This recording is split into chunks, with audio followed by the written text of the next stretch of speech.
السلام علیکم ناظرین، میں رضوان رفیق باجوہ روشن صاحب ویلفیئر نیوز نیٹ ورک کی جانب سے آپ کی خدمت میں حاضر ہوں۔ اب ہم آپ سے جس موضوع پر گفتگو کریں گے وہ کسی لمبی تمہید باندھے بغیر ہی اس پہ ہم آ جاتے ہیں۔ ناظرین، آپ نے بچپن میں ایک نظم سنی ہوگی، آؤ بچوں سیر کرائے تم کو پاکستان کی۔ لیکن ہم جس پاکستان کی آپ کو سیر کرانے لے کر جا رہے، یہ وہ والا پاکستان نہیں جہاں خوشحالی تھی، سر و سبز باغات تھے، کھیت تھے اور ہر طرف ہریالی تھی۔ سڑکیں بے شک چھوٹی تھی لیکن لوگوں کے دل بڑے تھے۔ گاڑیاں بے شک بڑی تھی لیکن ہر کوئی ان کو چلانے کی اپنے اندر ہمت رکھتا تھا، اور اس کے اندر اتنی قوت تھی، ان کا روزگار ایسا تھا، اتنی خوشحالی تھی کہ لوگ بڑی بڑی گاڑیوں پہ پھرتے تھے۔ اور پھر ایک وقت آیا کہ یہ سب کچھ آہستہ آہستہ ختم ہوتا گیا۔ کھیتوں کی جگہ پہ سوسائٹیاں بن گئیں، آبادی بڑھتی گئی، اور آج یہ صورتحال ہے کہ آج کے دن پاکستان مکمل طور پر بند ہے۔ مختلف موٹر ویز جو ہیں ان کو بند کر دیا گیا۔ اس کے علاوہ جو دوسری ذیلی سڑکیں ہیں جن پہ ہم پہلے وہی ہمارے لیے آمد و رفت کا ذریعہ ہوتی تھی، وہ ان سڑکوں کو بھی ہر طرف سے بند کر دیا گیا۔ وجہ اس کی ایک جماعت کا احتجاج ہے، اور یہ کوئی اب پہلی دفعہ نہیں ہو رہا، پچھلے 2 سال سے ایسی ہی صورتحال بار بار دیکھنے کو مل رہی ہے۔ اب آپ اندازہ کریں کہ جب آپ 2 روز بعد یا 1 روز بعد اخبارات کا مطالعہ کریں گے یا ٹی وی چینل پہ بیٹھے ہوئے جو تجزیہ کار ہیں، جو روزانہ آپ کو آ کے ایک نئی نئی باتیں جو آپ کو بتاتے ہیں، وہ آپ کو بتائیں گے کہ موٹر وے بند ہوئی، اس سے اربوں روپے کا نقصان ہوا، سڑکیں بند ہو گئی، تجارت بند ہو گئی۔ اور صرف موٹر وے یا دوسری سڑکیں بند نہیں ہوئی، ایمرجنسی کی صورتحال کے لیے تمام ایسی جو سہولیات ہیں وہ بھی بند ہو چکی ہیں۔ اسکول، کالج، یونیورسٹی، مارکیٹیں، پلازے، پرائیویٹ ہاسٹل، ہر جگہ پہ ایک خو کا عالم، اور لوگ پریشان ہیں، لوگ سڑکوں پہ پھر رہے ہیں، ان کا کوئی پرسان حال نہیں۔ کئی ایسے سڑکوں پہ آپ نے براتیے بھی دیکھے ہوں گے، ایک طرف جہاں خوشی کا موقع ہوتا ہے وہ بھی سڑکوں پہ پھنسے ہوئے ہیں، اور کئی ایسے ایمبولینسوں میں مریض پھنسے ہوئے ہیں جو اپنی زندگی اور موت کی کشمکش میں مبتلا۔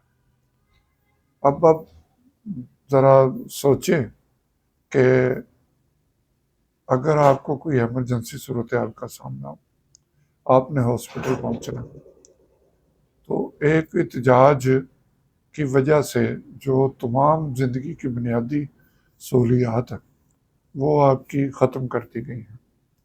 آپ کہیں بھی آ جا نہیں سکتے کیونکہ سڑکیں بند ہیں، آپ کہیں پہ سٹے بھی نہیں کر سکتے کیونکہ اس خاص ایریا میں جہاں پہ احتجاج کرنے کا کہا گیا وہاں آس پاس تمام جو ایسی رہائش گاہ ہیں جہاں پہ دوسرے شہری دوسرے صوبوں سے یا دوسرے شہروں سے آ کے ٹھہرے ہیں، ان پہ بھی پابندی لگ چکی ہے۔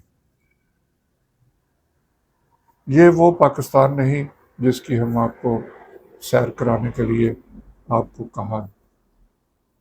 بچوں کو بھی یہ بتانا ضروری ہے کہ آج پاکستان میں ہم کس صورتحال سے آگاہ ہیں۔ یہی بچے جب بڑے ہوں گے تو یہ سارا الزام ہم پہ دیں گے کہ ہمارے سے جو پیچھے والی نسل تھی ان کی وجہ سے یہ ملک خراب ہوا۔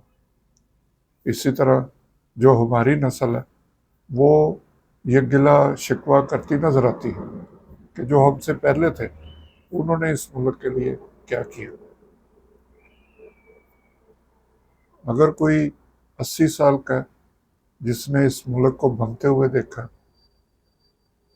اور اگر اس کے بعد کوئی 60 سال کا ہے جس نے بعد میں ملک کی صورتحال کو دیکھا، یا کوئی 20-25 سال کا نوجوان ہے، کوئی بھی ایج کے جو لوگ ہیں وہ، میں نے یہ نہیں سنا ان سے کہ وہ یہ بتا رہے ہوں کہ اس ملک میں، پاکستان میں بڑی کسی ٹائم خوشحالی تھی۔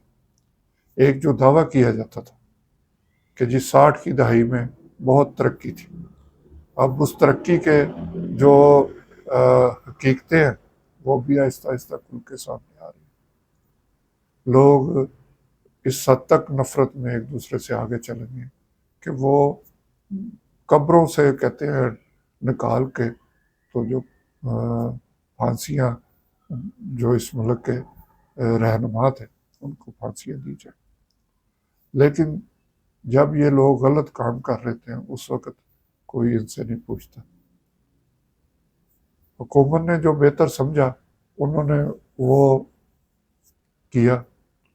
وہ بہتر سمجھتے ہوں گے کہ احتجاج کو روکنے کے لیے اس طرح سارے پاکستان کو بند کر دینا جو بہتر ہے، لیکن یہ سب کچھ وہ عوام کے لیے نہیں کر رہے، یہ وہ صرف اپنے آپ کو بچانے، اپنے اقتدار کو بچانے کے لیے کر رہے ہیں۔ ایک خطرہ جو سر عام ٹیلی ویژنوں پہ بھی ایک جماعت کے جو رہنما ہیں وہ بیٹھ کے یہ کہتے ہیں کہ دوسری جماعت اگر اقتدار میں آئے گئی تو ہم جیلوں میں ہوں گے، یہ ان کے رہنما ایک بار نہیں کئی بار یہ کہہ چکے۔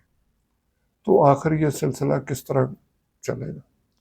لوگ اسی طرح سڑکوں پہ خوار ہوتے رہیں گے؟ یہ احتجاج، یہ ملک کی بنیادیں جو ہل رہی ہیں، جو معاشی طور پہ کمزور ہیں، ایک قرض لیتی ہوئی قوم کس طرح کسی کو کہہ سکتی ہے کہ آپ ہمارے بارے میں غلط سوچ رہے ہیں؟ جن ملکوں سے ہم قرضے لے رہے ہیں ان کے بارے میں ہم یہی کہتے ہیں کہ ہماری دوستیاں بہت بڑی ہیں، کہیں ہماری دوستیاں ہمالیہ سے اونچی ہیں، کہیں ہمارے برادرانہ تعلقات ہیں، کہیں ہم اپنے شہروں کو ان شہروں کے ساتھ اکٹھے وہ چابی ایک دوسرے کو دیتے ہیں شہروں کی، لیکن جب مشکل وقت آتا ہے تو پھر انسان پہ اس کے اپنے بھی چھوڑ جاتے ہیں، اور پھر ہم بار بار گلہ کرتے ہیں کہ مداخلت ہو رہی ہے، مداخلت ہو رہی ہے۔ کبھی ایک پارٹی الزام لگاتی ہے کہ جی ہمارے ملک میں مداخلت ہو رہی ہے، کبھی دوسری پارٹی کہتی ہے کہ مداخلت ہو رہی ہے۔ تو سوچنے کی بات ہے یہ کہ جب ہم لوگوں سے قرضہ لیں گے، لوگوں کے آگے کشکول لے کے پھریں گے، تو پھر جس کا دل چاہے گا وہ مداخلت کرے گا۔ لیکن میں پھر موضوع کی طرف آتا ہوں کہ ہمیں آج کے پاکستان کو دیکھ کر بہت آج افسوس ہو رہا ہے کہ جس طرح پاکستان کو بند کر دیا گیا ہے، یہ ایک نئی جدید ٹیکنالوجی آپ کہہ لیں کہ وہ کسی نے حکمرانوں کو بتائی ہے کہ آپ بات چیت نہ کریں، ان کے حال دوسری پارٹی کے ساتھ بات چیت کرنے کی کوئی ضرورت نہیں، مسئلے کو بات چیت سے حل کرنے کے کوئی ضرورت نہیں، آپ پورے شہر ہی بند کر دیں، لوگوں کو معذور کر دیں۔ اس سے بہتر تھا کہ کرفیو نافذ کر دیا جاتا تاکہ لوگ، جو چند لوگ اپنے گلی محلوں میں بھی پھر رہے ہیں، وہ بھی گھروں میں بیٹھ جاتے۔ تو اس پاکستان کے متعلق آپ کیا سوچتے ہیں، اور اس مسئلے کا حل کس طرح نکل سکتا ہے؟ آپ بھی اپنی تجاویز سے ہمیں آگاہ کریں، کیونکہ آج جس صورتحال سے پاکستان گزر رہا ہے وہ نہایت ہی افسردہ ہے۔ سموگ نے تو اپنی دھند اور لوگوں کا سانس لینا مشکل بنایا ہوا تھا، لیکن اب ملک کے حالات ایسے ہوئے ہیں کہ لوگ پریشان ہیں، جنہوں نے روزگار کے لیے ایک سے دوسرے شہروں میں آنا جانا ہے، وہ بالکل ان کے کاروبار بند ہو گئے۔ آپ آئی ایم ایف کی شرائط جو ہے ان پہ کس طرح عمل کریں گے جب آپ کا معاشی پہیہ جو ہے وہی نہیں چلے گا؟ تو اس پہیے کو خدا چلنے دیں، سڑکوں کو کھولیں تاکہ عوام کا روزگار ملے، اور جو پارٹی جس کو کوئی شکایات ہے ان سے کسی طریقے سے بات کرنے کی کوشش کریں، کسی بڑے کو بیچ میں ڈالیں، اور میں پھر کہوں گا کہ اپنی اناؤں کو ایک ایک قدم پیچھے کریں اور ملک کے لیے سوچیں۔ اس کے ساتھ ہی میں آپ سے اجازت چاہوں گا۔ اللہ ہم سب کا حامد ناصر۔ خدا حافظ۔